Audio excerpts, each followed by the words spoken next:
अस्सलाम वालेकुम दोस्तों। उम्मीद है आप सब खैरियत से होंगे। आज मैं जिस मौजू पे बात करने वाला हूँ वो है हज और उम्रा के जो इश्यूज एक लोअर लोअर और मिडिल क्लास बंदे को फेस करने पड़ते हैं। अ, हज और उम्रा सऊदी अरबिया में जाकर परफॉर्म करना ये तो अलग बात है। यहाँ से खास करके पाकिस्तान से जो वीज़ा और डॉक्यूमेंटेशन का जो प्रोसेस है ना, तो उससे गुज़रने का जो प्रोसेस है वो ही इतना इतना टायरसम होता है, इतना मुश्किल होता है, इतना आपको परेशान करने का होता है कि जैसे आपको वहाँ जाना ही नहीं चाहिए। आपको ये जो रिचुअल्स हैं आपको परफॉर्म नहीं करनी चाहिए। तो ये एक सिस्टमेटिक बायस का सिस्टम जो है ना, ये इंस्टॉल किया हुआ होता है और आपको किसी भी तरीके से रोकने की कोशिश की जाती है। तो मैं दूसरों का एक्सपीरियंस बयान नहीं करूँगा, मैं अपना एक्सपीरियंस बयान करूँगा। मुझे इत्तफ़ाक़ हुआ कि इरादा किया मैंने कि मुझे इमरा उम्रा करना है और उम्रा की जो रिचुअल्स हैं वो परफॉर्म करनी है। तो मैं एक ट्रैवल एजेंट के पास गया। पहले तो मैंने इन्फॉर्मेशन एक्यूमुलेट करना कलेक्ट करना शुरू कर दी, और ताकि मुझे आइडिया हो कि क्या क्या उसमें रिचुअल्स होती हैं और किस तरीके से वो उसको सही तरीके से परफॉर्म करने का तरीका है। तो ये मैंने जो है ना कलेक्ट करना शुरू कर दी। बाद में मैंने वीज़ा के लिए देखा तो वीज़ा जो है हम इंडिविजुअल के लिए नहीं था। इंडिविजुअल जो है खुद उसको हासिल नहीं कर सकता था, उसको एक पर्टिकुलर एजेंट के पास जाना है। ख़ास करके पाकिस्तान में उससे एजेंट के पास जाना है और एजेंट उसको अपने मुताबिक कितने भी चार्ज करे, वो उसकी अपनी मर्ज़ी है, और किसी भी तरीके से उसको जलील करे तो ये उसकी एक ये अपनी मर्ज़ी है।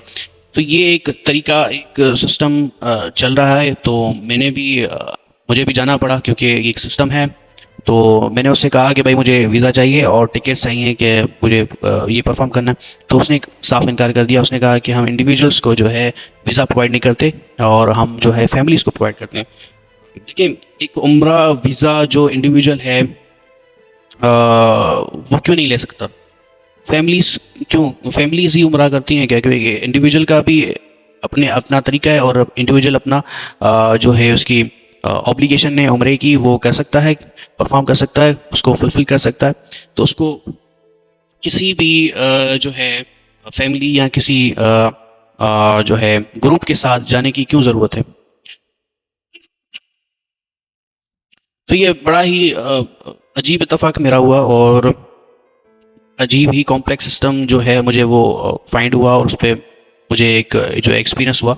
तो मुझे इस चीज़ समझ में नहीं आया फर्स्ट तो क्यों मुझे रोका गया, और क्यों मुझे वीज़ा नहीं दिया गया, और वीज़ा के लिए अप्लाई करने के लिए मुझे रोका गया। तो देखें, पहले तो एजेंट्स इतने इंस्टॉल किए गए हैं इस मुल्क में कि वो पता नहीं आम आदमी को तो इसे उंगलियों पे नचाते हैं, और आम आदमियों को जो है वो अ, अपने मुताबिक ढालने की कोशिश करते हैं, और जितना हो सके उनसे फ़ायदा हासिल करने की कोशिश करते हैं। तो शायद ये मुल्क सिर्फ इन एजेंट्स ट्रैवल एजेंट्स वालों के लिए ही है, शायद दूसरों के लिए है ही नहीं। आम आदमी तो एक गुलाम है, और आम आदमी को जो है जिस तरीके से लूटा जाए, जिस तरीके से उसको जलील किया जाए, तो वो एक सिस्टम है, सिस्टमेटिक बायस चल रही है। अच्छा जी, तो उसने रीज़न ये दिया कि आप जो है इंडिविजुअल हैं इसलिए आप जाएं, आपके जो गांव में एक बंदा है, आप उससे रेफरेंस लेके आएँ तो फिर हम आपको वीज़ा देंगे, अदरवाइज़ हम आपको नहीं देंगे। तो पहली बात तो ये कि उससे बंद पैसे मेरे, पासपोर्ट मेरा, शहर मेरा, और जो है डॉक्यूमेंटेशन मेरी। रेफरेंस मुझे कोई और ऐसा बंदा देगा जिसको मैं देखता भी नहीं हूँ, जिससे मेरी मुलाकात भी नहीं है, जिसको मैं जानता भी नहीं हूँ, वो मुझे रेफरेंस देगा कि हाँ भाई ये बंदा सही है, आप डॉक्यूमेंट। तो ये तो एक बड़ा क्वेश्चन हो गया। आप जो है ना पाकिस्तान की जो आईडीज़ प्रोवाइड करने वाली जो अथॉरिटीज़ हैं, और पासपोर्ट बनाने वाली जो अथॉरिटीज़ हैं, डॉक्यूमेंट्स की अथेंटिकेशन करने वाली जो अथॉरिटीज़ हैं, उन पे बड़ा क्वेश्चन हो गया कि भाई आपकी अथॉरिटीज़ नहीं मानी जाएंगी। अब अथॉरिटीज़ जो हैं आप जो आजकल हैं एक दूसरों बंदों की चलेंगी, क्योंकि उन्होंने अपनी एक जो है रेपुटेशन बना ली है। तो अब वो उस शहर उस गांव की अथॉरिटी हैं, तो आपकी कोई अथॉरिटी नहीं रहेगी। तो ये एक बड़ा ही अजीब और कॉम्प्लेक्स सिस्टम समझ में जो मुझे नहीं आया। तो शायद ये मेरे साथ ही हो रहा है, शायद आपके साथ नहीं रहा होगा, तो मैं आपको कुछ कह भी नहीं सकता क्योंकि ये मेरे साथ हुआ। और वीज़ा के लिए इतना इतना इशू उठाना पड़ा मुझे। तो इमरा करना मेरे मेरे लिए एक अजाब सा बन गया। तो एक बस ये मेरे साथ हो रहा है और मैं इसको फेस कर रहा हूँ, और होपफुली कि मैं इस चीज़ को अच्छी तरीके से समझ लूँगा और इससे निकल जाऊँगा। और यही है। तो ये मेरे व्यूज़ थे, कुछ पर्सनल व्यूज़ थे, शायद ये गलत भी हो सकते हैं, इसलिए मैंने नोट पहले से ही आपको बता दिया है कि मेरे जो व्यूज़ हैं वो किसी के खिलाफ नहीं है।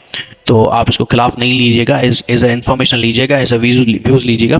तो और आप इसको क्रिटिकली थिंक करिएगा और अपने मुताबिक जो है ना इसको देखने की कोशिश करिएगा। तो मिलते हैं अगले टॉपिक में, अगली वीडियो में। शुक्रिया।